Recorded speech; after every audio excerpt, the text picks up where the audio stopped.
belief. Hey, what's going Comfort on, is y'all? seductive. It feels Wow. safe. Wow. It's easier to accept a mommy. false peace than to confront a painful Tell y'all reality. something about And so what's they going rejected on. your voice. They labeled you a pessimist or a fearmonger because your warnings disrupted their comfort zones. It's easier to turn away from the storm than to prepare for it. But the world has a way of stripping comfort away when it's most needed. Now the comfort they clung to has evaporated, replaced by chaos, confusion, and crisis. And in that void, your voice is the lighthouse, steady, uncompromising, truthful. The pain of rejection is real, but so is the power of speaking truth when no one else will.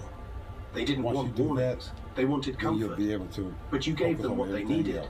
The chance to face reality, to survive, and maybe eventually to thrive.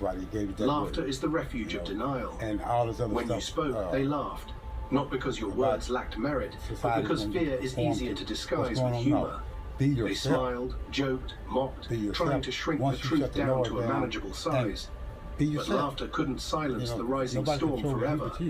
Now the laughter has stopped. In its place is panic, raw, unfiltered, overwhelming panic. The people who once laughed at you are scrambling, trying to make sense of what they dismissed.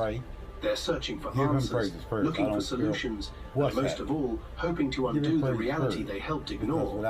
Your voice was a warning bell, ringing in a silent room. They chose to cover their ears, but the bell only grew louder.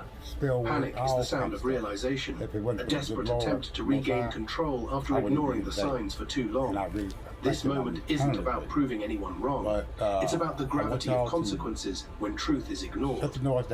You spoke when it mattered. Now they panic because the truth you carried can no longer be laughed away. There's a profound journey from being rejected to being revered. It's a path littered with doubt, loneliness, and hardship. You walked it bravely, bearing the weight of being misunderstood, overlooked, and sometimes even hated.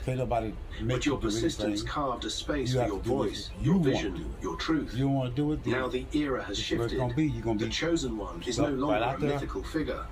It's the person who stayed true when everything else faltered. It's the one who bore the burden of foresight, who faced isolation without retreating. This is your era. The world is catching up to your wisdom, honoring your courage. Reverence is not about applause, it's about recognition, the deep, soulful acknowledgement that your truth saved, inspired, or awakened others. And as you step into this new light, remember it was never about fame. It was always about fidelity to what you knew, felt, and spoke. This is the chosen one era, a moment where the world not only hears you, but follows you.